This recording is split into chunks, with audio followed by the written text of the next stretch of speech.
bolehkah berwudu dengan air laut? Ya jangan dulu jawab, kan kita mau belajar. Iya kan? Ini bolehkah wudu di Cikopi? Kebahagiaan itu berlanjut dengan pertemuan dengan orang-orang yang kita cintai dan kita kasihi. Temuilah orang-orang yang selama ini dilupakan, banyak diabaikan dan banyak disisihkan. Seorang sholat duha karena mungkin lagi panas, kemudian kita agak sedikit merenggangkan otot, maka akan kembali 360 sendi-sendi seseorang, sama dengan sedekah 360 sendi.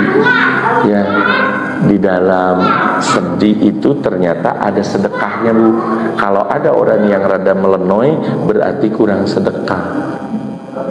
Ya, ada rasa, tapi melenoinya begini, yang disebut melenoi itu punten, bukan secara fisik. Ada yang fisiknya kuat, tapi kuatnya itu ketika nge-gym, tapi tidak ketika sholat. Paham, Bu? Itu melenoi juga sama. Badannya bagus, berkelahinya berani, bahkan dia ahli ring, tapi tidak pernah ke masjid. Itu juga melenoi. Jadi ternyata ada semacam, memang karena ada ruh ya, ada semacam ruh yang menjalankan seluruh tubuh kita. Karena itu tentu saja ini kekuasaan Allah. Jadi kalau sholatnya benar, tegak, segala macam, nggak meleng, jadi nggak apa ya, meleng itu apa ya,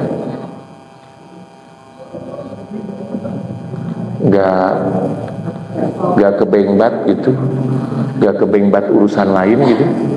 Ibu teh ikhlas, kayak lagi curhat, monyong-monyong gitu, melihat orangnya gitu. Iya kayak gitu aja, sampai segala diceritain sama Allah. Sampai ibu teh, Ustaz pengen tahu sih apa curhat kita dalam soal. Ibu teh mulai dari Al-Fatihah diartiin. Oh ini yang kita minta teh ketika sujud kita ini. Oh ini yang kita minta ketika sujud teh, ketika ruku apa sih doanya, ketika tahiyat. Ibu hafalin semuanya. Terjemahnya maksudnya, bukan hanya bacaannya saja. Jadi itu udah tingkatan ke pemahaman, tahu apa yang ibu minta. Nah, fikih ibadah itu al-fahmu ad-daqiq, pemahaman yang mendalam, dan bil ahkam at-tafsili bid dalail at-tafsiliyah, dengan hukum-hukum yang rinci. Hukum-hukum yang rinci itu nanti kita agak ribet, memang banyak masalah, agak ribet tapi asik belajar fikih, Bu. Saya Masya Allah belajar ilmu fikih itu semakin bangga menjadi orang Islam, karena dari satu masalah sampai banyak gitu keilmuan para ulama. Kita mah belum apa-apa, Bu, ketika di Korean, ketika digali oleh para ulama, satu ayat aja bisa berbeda pendapat banyak gitu. Saking mereka pinternya memahami Al-Quran. Nanti bisa kita lihat. Kemudian bidalil at-tafsiliyah, dengan dalil-dalil yang terperinci. Misalkan dalil ketika doa sebelum wudu, doa setelah wudu, nah itu ada ya. Jadi nggak bisa yang penting mah sebelum wudu bismillah, setelah wudu alhamdulillah misalkan gitu ya. Pakai doa yang umum, bukan nggak boleh, tapi tentu saja kalau yang terikat waktu dan gerakan itu tetap harus doa tertentu, nggak bisa doa yang bebas. Kemudian fikih itu ada dua, Bu. Ada fikih ibadah, ada fikih muamalah. Ya. Ada apa? Fikih ibadah, ada fikih muamalah. Kalau fikih ibadah itu ada berapa? Fikih ibadah ada sekian. Ya, fikih ibadah mulai dari sholat, saum, itu aja ya. Yang penting yang rukun Islam itu zakat, kemudian apa lagi, haji, ya kan. Nah, ini termasuk, walaupun nanti ada bahasan khusus tentang fikih ibadah. Fikih ibadah itu yang paling besar yaitu kitab bersuci, kitab sholat, nah itu yang paling besar di awal. Karenanya makanya jangan bosan, Bu, kalau antumnya cuma bersuci deh. Ini memang ada banyak masalah gitu dalam masalah bersuci memang gitu ya. Nah, kecuali tidak mau cari masalah ya. Enggak, saya mah nggak mau cari masalah gitu ya. Udahlah, yang penting mah yang umum-umum aja. Nanti beda kelas surganya. Ya, beda kelas surganya. Jadi kalau kelas surga orang yang penting mah doa kayak tadi, yang penting mah sholat, nggak apakah bacaannya sesuai apa enggak, gimana nanti aja deh. Nah, ini nanti nyesel loh kalau salah di sana. Nah, makanya untuk membayar kepenasaran kita harus belajar. Dan orang yang belajar itu tingkatannya lebih tinggi ketimbang orang yang nganggap biasa-biasa saja. Ya, karena ini masalah besar. Bagaimana doa mau sampai kepada Allah kalau kitanya tidak tidak memahami apa yang kita doakan dengan baik. Kemudian ada fikih muamalah. Fikih muamalah itu ya fikih di luar ibadah lah ya. Di antaranya yang paling utama adalah fikih maliyah atau fikih tentang tentang memanage keuangan finansial. Itu fikih maliyah, seperti gak boleh riba gitu ya. Terus apa yang disebut infak, apakah infak sama dengan nafkah misalkan. Infak sama gak dengan nafkah? Jangan sembarangan nggak ngomong isi itu mah ya bukan ahli masjid, dia mah kayaknya nggak pernah infak deh ke masjid. Bisa jadi sesungguhnya dia infaknya ke siapa? Ke istrinya. Ngasih uang belanja ke istri itu termasuk infak. Karena kan disebut nafkah itu infak. Karenanya para suami jangan pernah ragu untuk memberi nafkah yang besar kepada istri. Amin ya rabbal alamin. Ada kepentingan dalam masalah ini ya. Jadi infak ataupun nafkah itu termasuk infak seorang suami. Bahkan infak terbaik seorang muslim adalah infak kepada istrinya. Ya, jadi termasuk infak juga. Nah itu makanya kita harus agak memperluas biar bahwa semuanya dituntut seimbang. Ada orang yang ke masjidnya awur-awuran, gede infaknya tapi istrinya ditelantarkan, nggak baik. Karena agama harus seimbang. Inilah perlunya ilmu gitu. Ada orang yang ke istrinya jor-joran tapi ke masjid nggak pernah nyumbang, salah juga. Ya, yang penting mah harus seimbang gitu ya. Setiap kewajiban ada porsinya masing-masing. Kemudian yang kedua ada fikih usroh atau fikih ahwal sahsiyah, tentang bagaimana nikah, bagaimana cerai, bagaimana fasakh, bagaimana gugat cerai kayak gitu ya. Nah itu juga ada di dalam ilmu fikih. Kemudian yang terakhir ada fikih jinayah. Ya, fikih jinayah itu fikih tentang kriminalitas. Ya, tentang kejahatan. Ya, bagaimana kalau seseorang mencuri, membunuh kayak gitu kan, ada hukumnya ya. Bagaimana kalau seseorang memerkosa dan membunuh misalkan. Ya, nah ini ada hukumnya di dalam Islam. Jadi sudah ditentukan luar biasa dalam bentuk produk hukum. Sampai di sini ada yang mau ditanyakan? Jelas gak apa yang saya jelaskan? Ibu-ibu sekalian, jelas gak? Jelas ya? Gak ada yang ditanyakan dulu? Ini baru pikir nih. Nanti biar agak cepet nih, soalnya bahannya ini teh banyak. Nih bukunya itu kita pakai Al-Fiqhu Al-Muyassar itu. Fikih sederhana. Tapi isinya nggak sederhana ini teh. Jadi banyak banget. Ini sudah ada terjemahnya. Nanti ini buku yang akan kita pakai. Nah, kita coba-coba spill kemarin. Tahu kan spill, Bu? Ya, spill begini nih. Ya, jadi spill kita coba spill kemarin. Ini ada buku yang bagus dan sudah diterjemahkan. Kalau perlu bukunya nanti bisa dihubungi aja kepada para penjualnya ya. Maksudnya udah dikumpulkan kemarin sama Budaan kemarin, Bud udah sok diiniin aja biar kalau seandainya ada yang perlu bahan untuk ini nanti boleh dihubungi. Ini ya udah, ini bahasa Arab memang, tapi sudah diterjemahkan. Kalau yang saya ini mah udah bahan untuk para santri, ini mah punya anak saya dibawa dulu gitu loh. Nah ini mah bahasa Arab aja. Jadi Fiqhu Al-Muyassar. Ini kalau Al-Muyassar ini kalau yang belum bisa bahasa Arab bisa jadi ini jadi fikih maisir gitu ya. Fikih maisir mah judi akhirnya ya kayak ada apa ya, itu kitab bahasa Arab itu ya, Masya Allah, lupa lagi. Yang jelas Al-Muyassar, ini bukan Al-Maisir ya. Muyassar itu yang diringkas ya, yang diringkas, yang sederhana, sehingga kita nggak terlalu ribet karena udah diringkas gitu ya, dalam setiap masalah. Oke.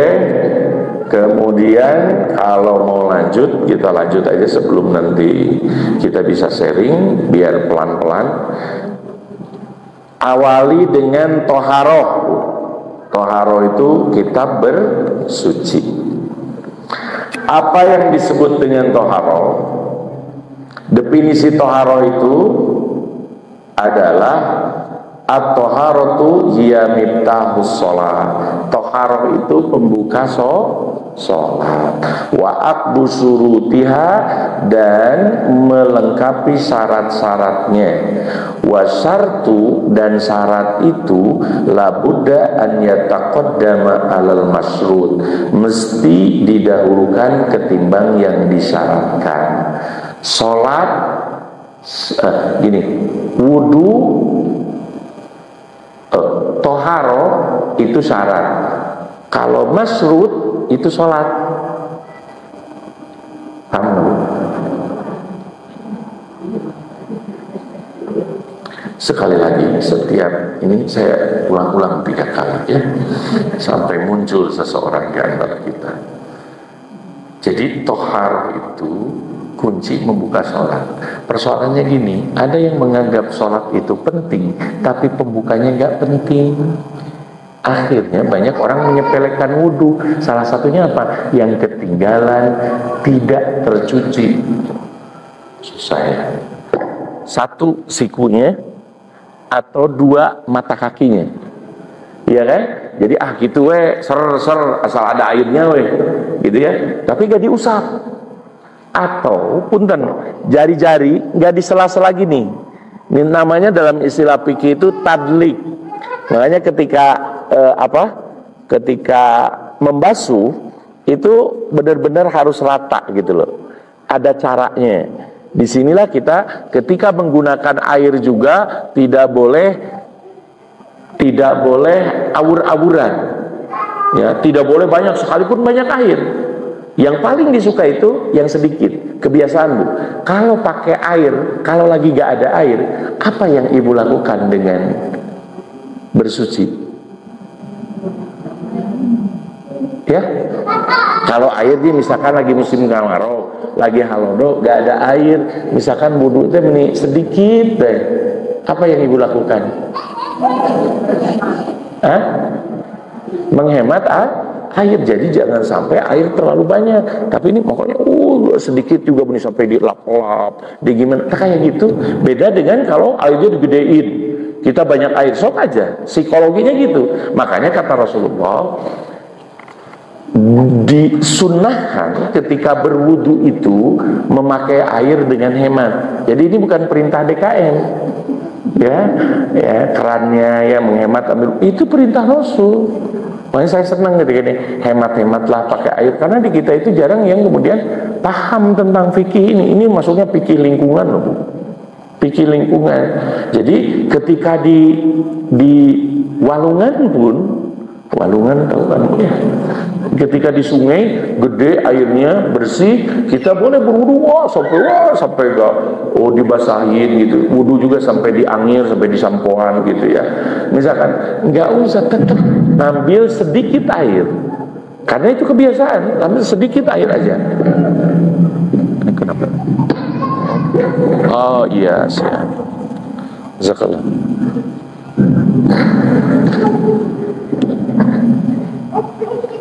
asapin kumik ya segala rupa. Oke, udah. Jadi gitu Bu. Ya, nah ini leluasa nih. Oke. Jadi menghemat air itu bagian dari sunnah. Ya, menghemat air itu bagian dari sunnah. Ya, sedikit aja. Apalagi misalkan wudunya sambil menyakiti orang lain. Kan misalkan agak deket-deket jadi hacet sampai anu ka itu aduh. Jadi gue sudah mati wudu ge kacepretan basuh. Ya kan nggak boleh. Ya nggak boleh, harus rapi, harus ya, yang saya rasakan ketika dengan air terbatas ini harus sampai gitu ya.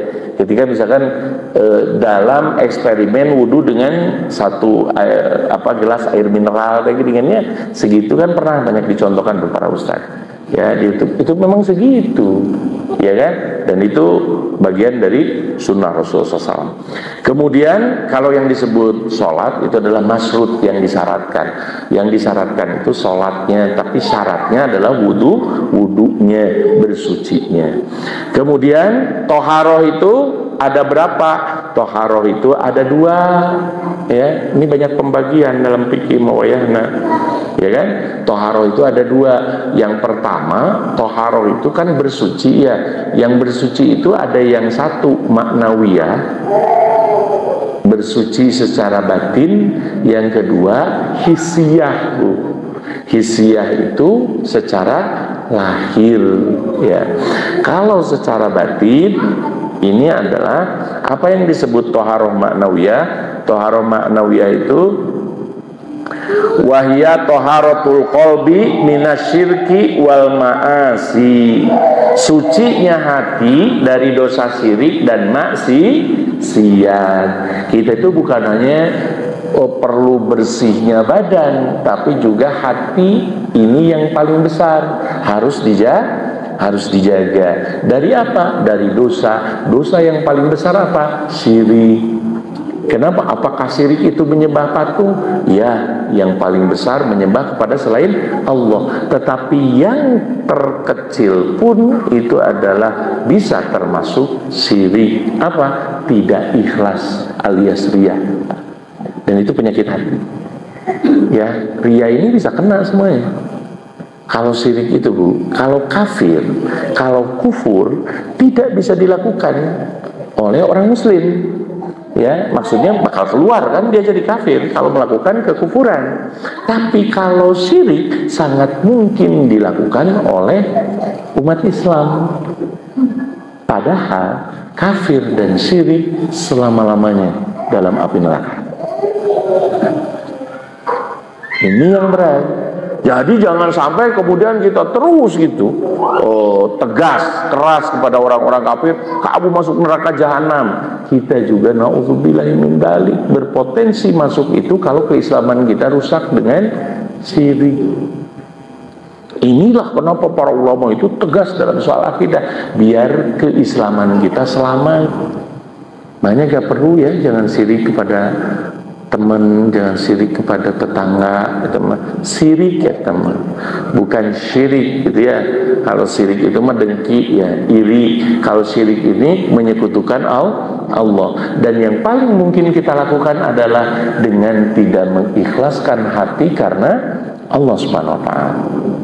Nah, ini lebih penting dari kesucian badan. Dalilnya apa Bu? Dalam surah At-Taubah ayat 28. Nanti dibuka ya. A'udzubillahi minasyaitonirrajim. Innamal musyrikuna najasun. Sesungguhnya orang musyrik itu najis, jadi tidak suci. Ya, musyrik di sini yaitu orang-orang kafir terutama. Karena itu kenapa orang kafir tidak boleh, mohon maaf, tidak boleh masuk masjid, tidak boleh ke Masjidil Haram atau ke tanah haram. Yang disebut tanah haram itu yang mana Bu? Bu, yang disebut tanah haram itu yang mana? Lantai Masjidil Haram atau masjidnya? Ya, daerahnya dibatasi oleh apa? Masya Allah, ibu-ibu Abu Bakar Siddiq ini tawaduknya luar biasa ya. Jadi pura-pura itu apa bisa riak malah jawab. Ya, apa coba? Kalau pembatas tanah haram apa namanya? Kan ada batas-batas tuh Bu. Itu kayak apa namanya? Kayak sekarang mah simbolnya tuh ya tubuh kayak apa? Ya kayak mesin gitu deh. Lah gapura bahasa orang Cileunyi mah. Ya. Meni gapura ya bahasa di Arab Saudi mah gapura. Jadi naon ini Bu, ari mesin sok melengkung gitu. Bukan kubah jadi si ngan gitu lah. Yang jelas apa? Ya jadi si tempat masuk dengan kayak Masjid Madinah gitu loh. Ya. Pilarnya ya udahlah, daripada kita tidak satu frekuensi dan sepakat karena bisi para sehat beres ya udahlah. Jadi aduh astagfirullahaladzim kalau udah lupa. Pokoknya ada simbol model tugu, dan bukan tugu karena tugu mah nanti disangkanya patung gitu loh. Ini bahaya karena mereka di Arab Saudi itu anti patung. Iya kayak gerbang gitu. Ya, gapura makan Agustusan itu kesana teh. Ini asa rendah pisan kan Agustusan. Allahumma sholli ala itu teh disebut mikot Bu, disebut mikot. Enggak, itu mah nama agamanya disebut mikot. Mikot itu tanah, batas-batas tanah. Misalkan punten batas tanah haram itu sampai Cileunyi. Nah orang kafir itu hanya tidak boleh masuk Cileunyi mulai dari KHP ke sini misalkan. Tah raca ekek belah itu mah boleh. Itu ada batasnya, dikuriling semuanya. Dan punten itu batas selama-lamanya, mulai dari Nabi Adam sampai Nabi Isa nanti terakhir ketika akhir zaman. Dajjal gak bisa masuk ke sana. Ya, walaupun punten kamari ada orang Amerika, orang kafir masuk ke sana pakai jubah pura-pura haji. Itu teh ketika pas dikejar dianya udah balik. Di pas postingnya di YouTube, jadi masalah silahkan aja.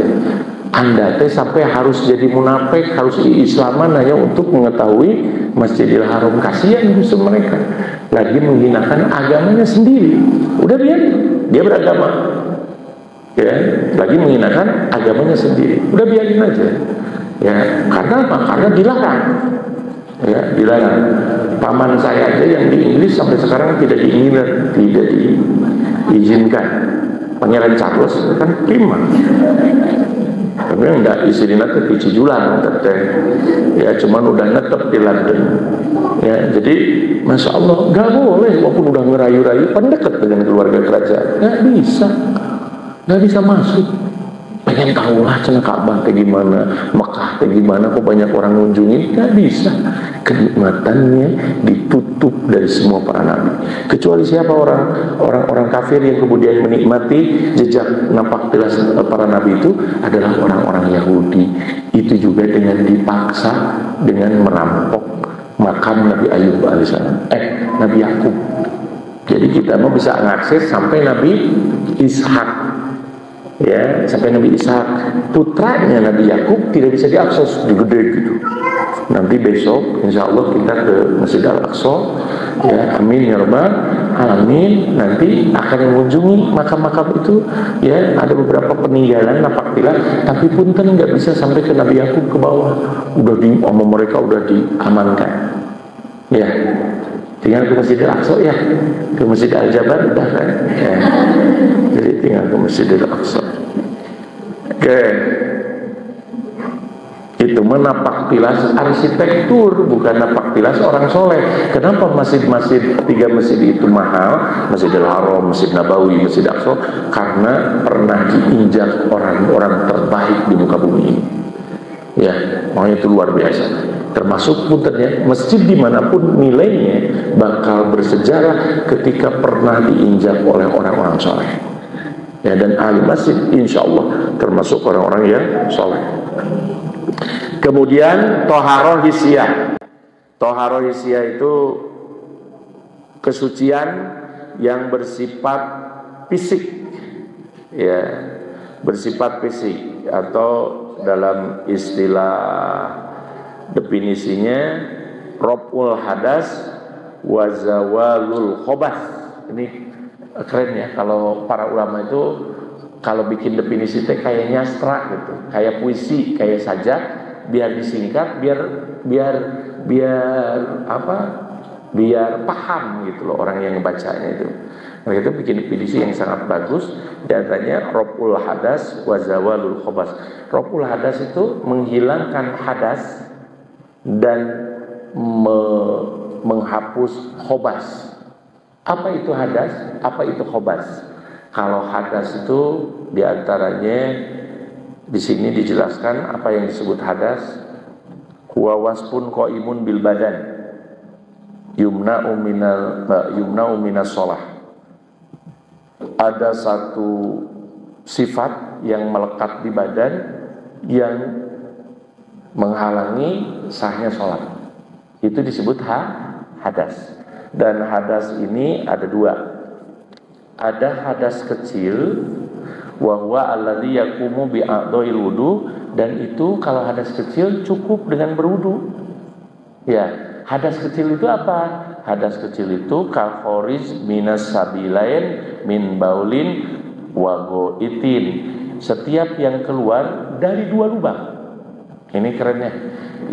Yang setiap yang keluar dari dua lubang. Maksudnya kalau yang depan namanya kubul, kalau yang belakang namanya dubur. Ini bahasa Arabnya, ya. Yang depan namanya kubul, yang belakang namanya dubur. Yang keluar dari lubang, kedua lubang itu apapun, ya, apapun itu, maka itu membatalkan sholat. Min baulin, baik itu kencing, au goitin atau ya, atau BAB. Ya, nah ini keluar dari dua lubang, maksudnya ada, mohon maaf, kalau laki-laki itu ada air mani juga, ada sperma juga, ada air madhi juga. Ada air madhi itu karena kelelahan, ya, kelelahan atau ketika syahwat biologisnya tinggi, maka keluar dia cairan. Nah itu apakah membatalkan sholat? Enggak. Belum sampai di sana. Bagaimana kalau sperma kena sarung? Ya, misalnya apakah sarungnya boleh dipakai lagi nggak? Boleh nggak? Ya, boleh nggak pakai sarung? Wajib pakai sarung, namanya sholat, pakai kolor, iya kan? Jadi masalahnya ketika ada itu tuh menurut gulu atau Ustaz, maksudnya diganti sarungnya, bukan masalah itu, boleh kan kalau gitu? Iya kalau lagi di rumah, kalau saya misalkan lagi di perjalanan, nggak ada sarung lagi, misalkan, ini perlu dijawab hukumnya, terlepas kita punya sarung 100, misalkan, baik-baik pakai sarung double tilu-tilu, oke. Persoalannya ini kena sah nggak? Kalau dipakai, ini harus tuntas. Nah, kata Rasulullah pernah ada jubahnya yang kena sperma, kemudian kering, dikering, maka boleh. Atau cukup dicuci bagian itunya aja. Bagaimana kalau kena kencing? Kayak gitu. Atau yang lebih parah lagi, yang pakai ada, mohon maaf ya, semoga penyakitnya segera disembuhkan oleh Allah, yang ngeceret-ngeceret. Kalau ibu-ibu, ya sih ada jorok ya, dapikin harus jelas. Kalau ibu-ibu mah head itu kadang sehari ada, sehari enggak, sehari lagi ada. Ini gimana sih? Kita tuh pas gak ada sholat gak? Kayak gitu. Kalau di laki-laki mah ada semacam penyakit, kalau kencing itu nggak tertahan. Nggak tertahan itu misalkan lagi sholat ceret, keluar ini lagi sarapan ceret lagi, ya kan? Sehingga dia pakai pampers, gitu ya. Sehingga pakai pampers. Ini karena penyakit. Ini gimana nih? Apakah harus diulang wudunya atau gimana? Gitu.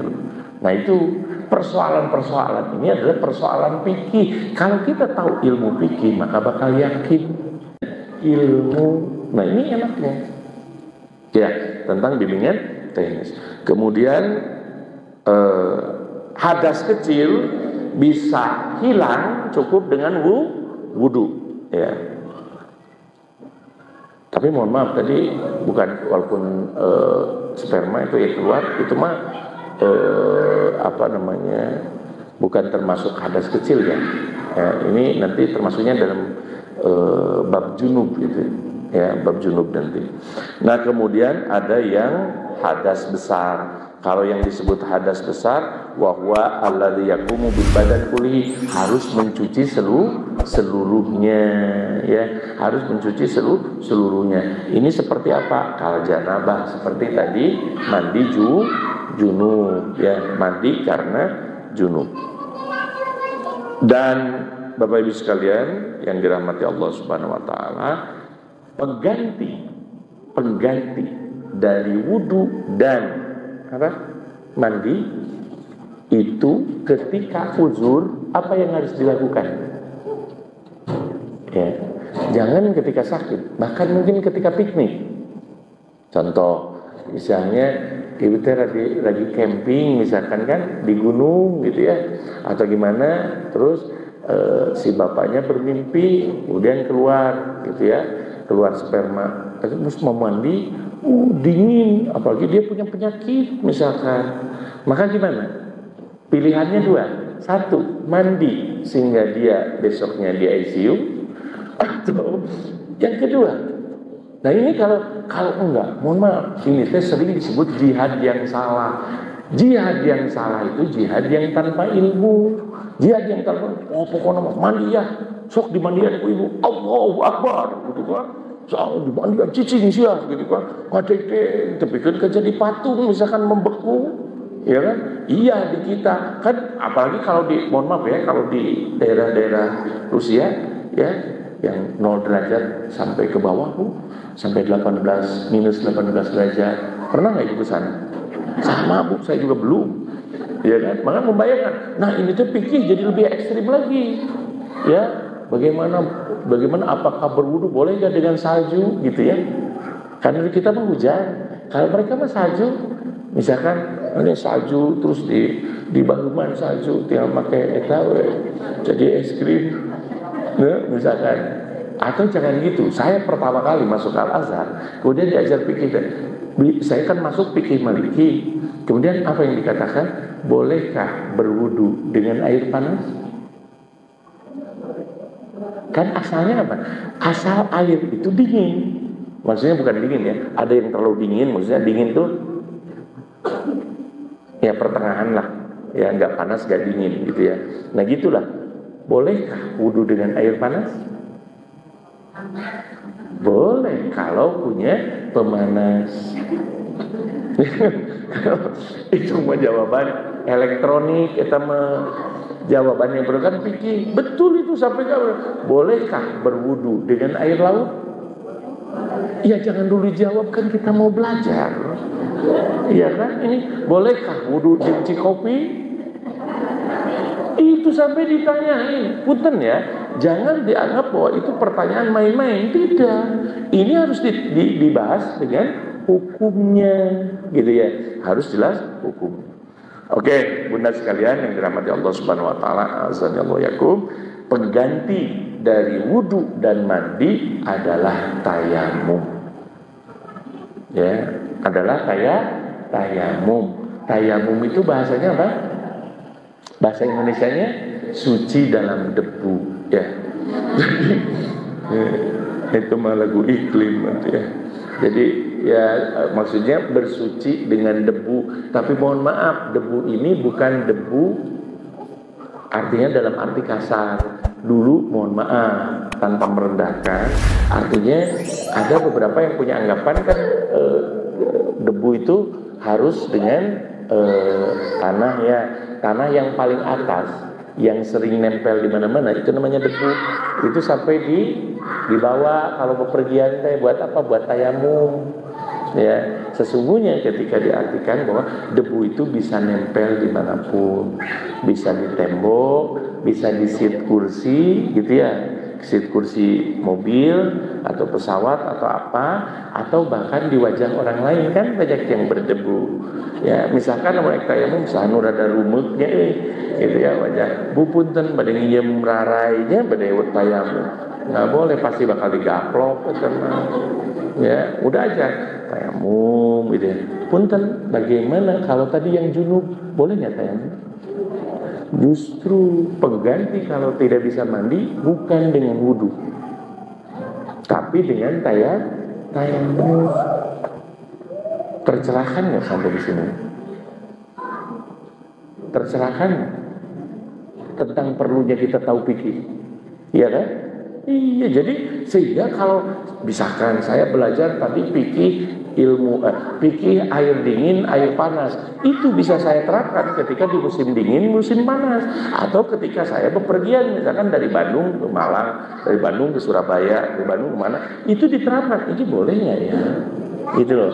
Kayak misalkan Rasul itu dulu kalau obat dingin itu apa? Obat dingin itu pakai khuf ya. Khuf itu di kita sebetulnya nggak terlalu populer ya. Khuf itu kalau musim dingin bisa pegel kaki itu pakai khuf namanya. Khuf itu akhirnya diartikan di kita mah kaos kaki Bu. Iya kan? Akhirnya udahlah kaos kaki aja. Ya pakai kaos kaki itu semi khuf sebetulnya, tapi bukan khuf. Ya, khufain kaos kaki. Misalkan ketika kita bepergian terus kita berwudu cuman gak kuat nih, ataupun kita gak ada alasan, kita karena safar aja misalkan, boleh gak mengusap kaos kakinya aja tanpa harus membuka? Boleh gak? Ya boleh, silahkan. Karena ada jatah. Kalau untuk yang mukim 1 hari, ibu mukim juga bisa. Jadi tidak akan memperrumit keadaan, karena diperbolehkan. Atau misalkan 3 hari, ya 3 hari ketika safar, gitu loh. 3 hari ketika safar itu ada jatah, boleh, nggak jadi masalah. Ya, nanti tentu saja ada caranya, ada kewajiban, ada syaratnya. Nah, ibunda sekalian yang dirahmati Allah Subhanahu wa taala, azani Allah yakum. Kemudian 2 masalah aja ya. Saya kasih beberapa masalah aja sekarang sebagai penutup di antara pembuka buku ini ya. Di antaranya masalah pertama, air yang bagaimana yang bisa digunakan untuk bersuci ya. Air yang bisa digunakan bersuci itu yang terpenting adalah yang suci dan mensucikan ya. Yang suci dan mensucikan. Dan semua air itu al-ma'ut tahur, semua air itu pada hakikatnya suci, kecuali dicampuri oleh 3 perkara. Yang pertama tokmuhu, rasanya. Kemudian yang kedua launuhu, warnanya. Misalkan ibu warna air makan bening gitu ya, ini mah agak bukan bening tapi putih gitu loh. Kan ada air bening, ada air putih kayak air belerang kayak gitu ya. Ini udah berubah nih warnanya ya. Apakah bisa dipakai atau enggak? Kemudian yang ketiga rihuhu, baunya. Jadi kalau udah baunya berubah, maka tentu saja air tersebut tidak boleh digunakan. Kemudian yang disebut dengan air yang suci itu ada air yang diam, ada air yang mengalir. Ya kan? Ada air yang diam, ada air yang mengalir. Makanya kenapa air yang diam dibahas? Karena bisa jadi misalkan kita punya kulah 1 meter ke 1 meter, kecelakaan kencing 1 tetes. Kecelakaan kencing 1 tetes. Apakah boleh kulah itu dipakai? Ya ngalir tuh.